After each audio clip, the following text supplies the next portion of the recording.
How's it going, guys? Welcome back to the channel. Today we got another review. Today we're going to be reviewing this 2021 Toyota Rav4 Prime. So before we actually get into the review, I did just want to give a shout out to Sansone Toyota on Route 1 North in Avenel, New Jersey, and also the sales manager Charlie of the Sansone Toyota here. If you have any questions about this car or the Supra that I did actually on the channel like a couple weeks back, definitely let him know. Huge shout out to him and huge shout out to the dealership for letting me do these vehicles because they're not even on the road yet. But now I actually want to get into the review for this hybrid all-wheel drive SUV. So one thing that's actually pretty surprising about this vehicle is that its curb weight is actually only 4,235 pounds, which honestly, just looking at it, I feel like it would weigh a little bit more at least. But I guess considering that it only has a inline 4 gas engine and a electric engine, which I'm going to talk about more in a bit, I guess that definitely brings the weight down. But I mean, just looking at it, it is a pretty like medium to large sized SUV. It has a length of 180.9 inches, a width of 73 inches. It has 8 inches of ground clearance and also a wheelbase of 105.9 inches. So I am going to be talking a lot more about the drivetrain in a second, but I did also just want to mention that combined with, I guess, the added size and obviously the safety features of modern vehicles, this vehicle is also all-wheel drive. So I guarantee you, if you're driving this SUV, you could probably handle all different types of terrain and all the different types of weather pretty confidently. Another thing too is on the window sticker, it actually says that the exterior paint color of this SUV is the silver sky metallic, I guess, factory paint, and it does look pretty good.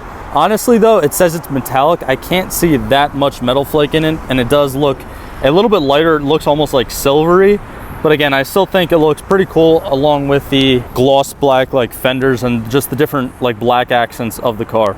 Now moving on to the wheel setup for this SUV, I did just want to mention that these are obviously the stock factory wheels. It comes with 18-inch alloy wheels along with alloy wheel locks, which I think is pretty cool. It also, that is something that I actually saw on the Mark V Supra that I did a couple weeks ago. They also come with wheel locks, which I guess is just an added like safety, added anti-theft measure. Now the tires on here are Dunlop Grand Trek PT20s. They are all season tires, and all around they are 225s by 60s by 18s. All right, guys, so as you can see, I do have the hood popped on this Rav4 Prime, but before we talk about the engine and the drivetrain, I just want to pop the gas cap back here. So as you can see, it's just kind of like a regular standard gas cap on this side, but and it does lock, which is another kind of safety measure, I guess.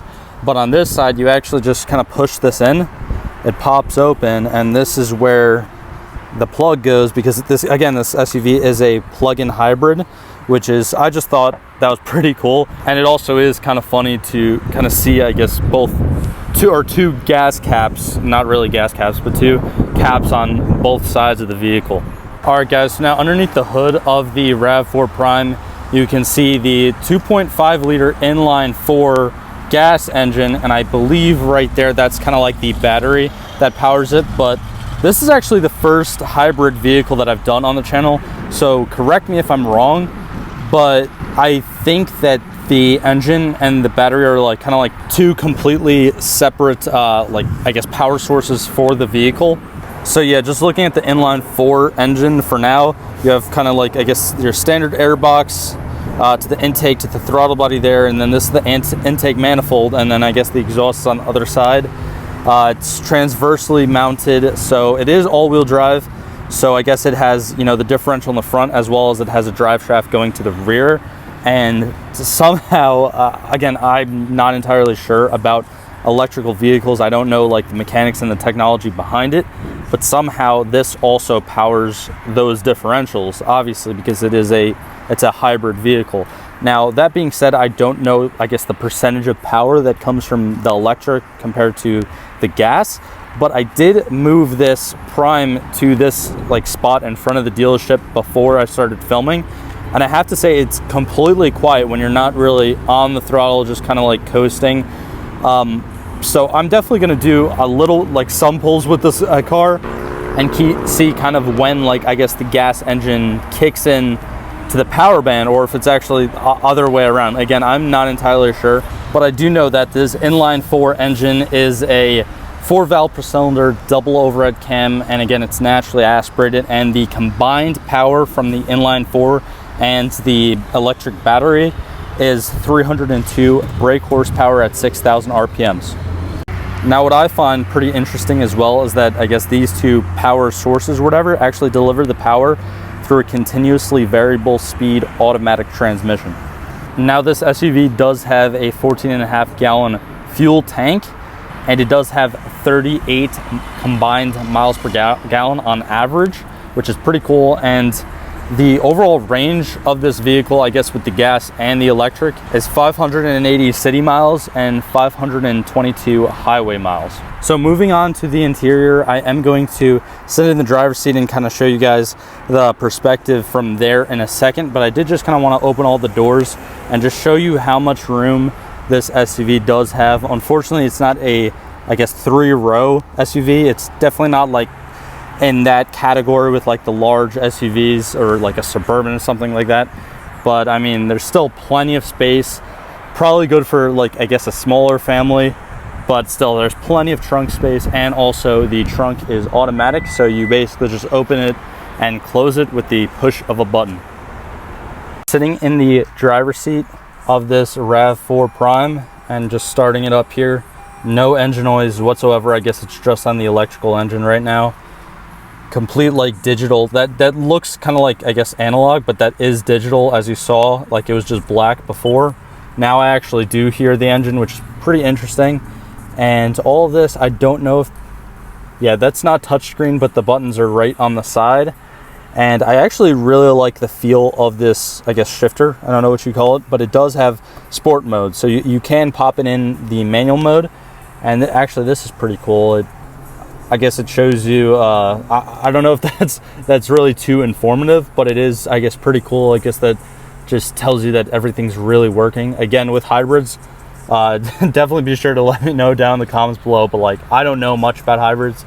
This is the first vehicle that I'm doing. So actually, if the electric motor is actually there, I could have been wrong. That thing in the engine bay might actually not have even been the electrical motor. It might be underneath the car. But again, it's pretty interesting, at least to me.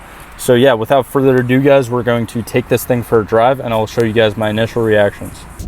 All right, guys, so now I just drove this Rav4 Prime off the lot. It actually originally had 18 miles on it when I first got in it. Now it's at 20 right now, which is pretty cool. It's basically brand new. As you can see right behind me, the plastic's still on the driver's seat, as well as a couple other like interior parts. So I don't really want to mess with it. I kind of want to just leave it there because I don't want to mess this up or anything.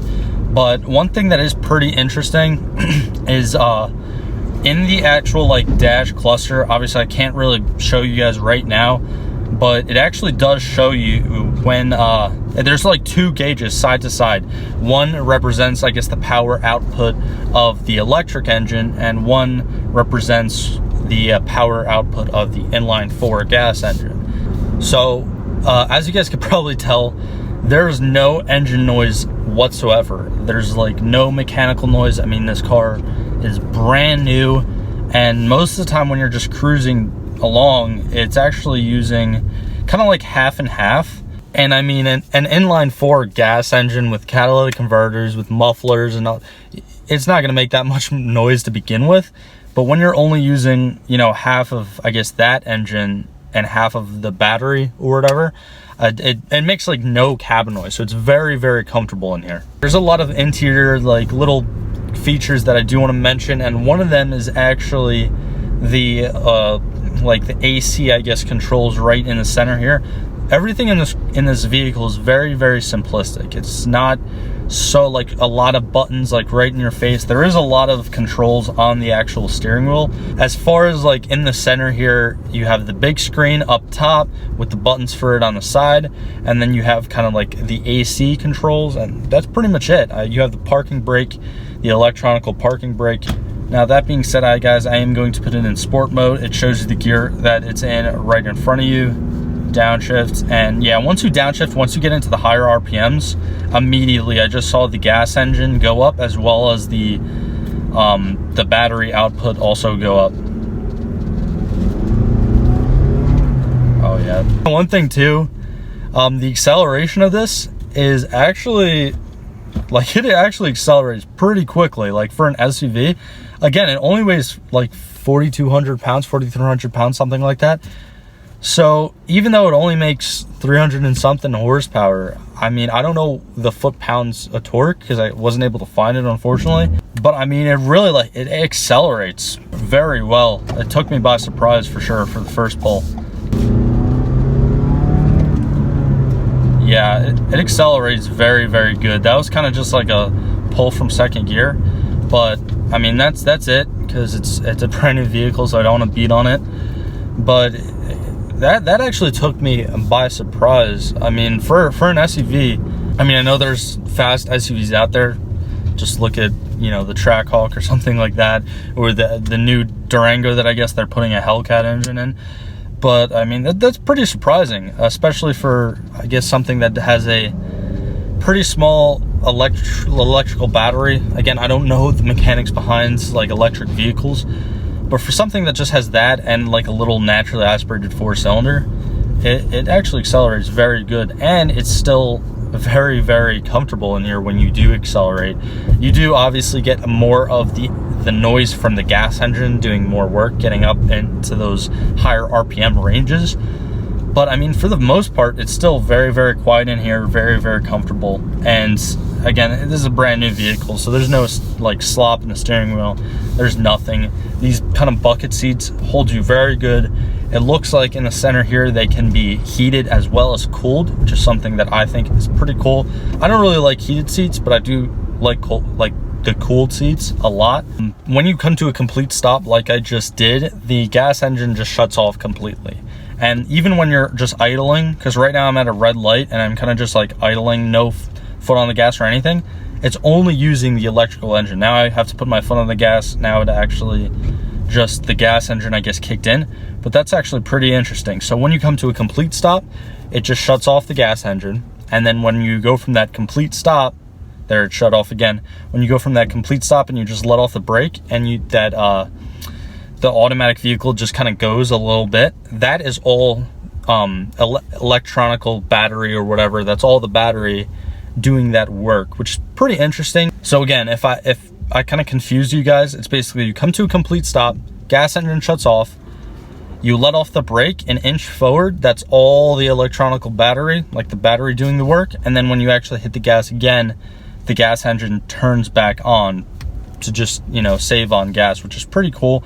One thing that I am kind of interested in though is what happens if the battery is out of, you know, electricity or whatever, but you still have gas in the vehicle. Like, what does it do then? Does it just shut off and then go back to the gas as soon as you start moving? I don't really know. So that's pretty interesting. It also does show you the actual gas range as well as the range on the battery, which is good information to have. Now, one thing that I don't really like is there's no tach in this car. It just says it has the speedometer, it has the different gauges for the two power sources, whatever, fuel gauge, battery gauge, and then it has this weird, I'll show you guys, I'll put a clip in there right now, but it's not even a tach. It just says charge, eco, and then power. So, but it is controlled by how like much I put my foot on the throttle, which I find a little bit weird. Not really my thing. Even though this is the first hybrid vehicle I'm having on my channel, I have driven a Audi A3 or A5. I don't know, an Audi that is hybrid as well, and it's the same thing in that vehicle. There's no tach. It's just in that vehicle, it's actually kind of funny because it says power percentage, and it goes from 0% up to 100%, and it has like little dashes in intervals of 10, so 10, 20, 30%, etc. And that just seems kind of cheesy to me. I guess it's for a different market of consumers, but I mean, I'd rather have a tach even if it's a hybrid.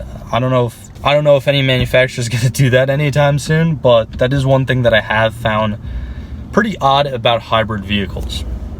Now, this is me just kind of being critical of this vehicle now, but another thing that I don't really like about this specific vehicle, when you just start the SUV up, it actually has like this Bluetooth audio connection. I happen to have the Bluetooth turned on my iPhone when I first started it up, and all of a sudden it just like started playing music from my music app, and my music app wasn't even open on the phone. So it was just, again, to me, that just, I don't really like that.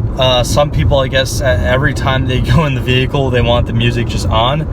I don't know why it's like that, but one thing I do suggest, if you have this vehicle or another vehicle that does that, like I know Apple CarPlay kind of does that. I don't know. I don't really like it. Some people do, but that's just my own opinion. Another thing too, I'm on the highway now, and it cruises super nice. And when you're actually on the highway and you're kind of just slightly on the gas, it shuts. That's another thing. It kind of takes down. It doesn't shut it off completely, but it takes down the gas power, and there's a little bit, I guess, more balance between the gas as well as the electric.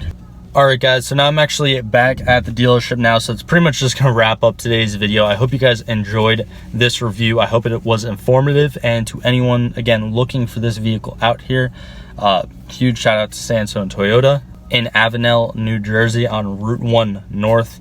Thanks a lot to them for letting me drive this car, because these SUVs aren't even like out on the road yet. So pretty cool that I was able to drive this and put this on the channel for you guys. But anyways, like always, if you enjoyed this video, definitely be sure to leave a like down below, and also subscribe if you haven't already. And also another thing too, again, I probably messed up a lot of different things with this vehicle because I don't know hybrids that well. So if you have some information about what battery this vehicle uses, how it's set up, if that was the electrical motor or it's underneath the car and I was just screwing up before, definitely let me know down in the comments below. I would love to hear what you guys have to say about that. But again, thank you guys for all the support, and I'll catch you guys in the next one.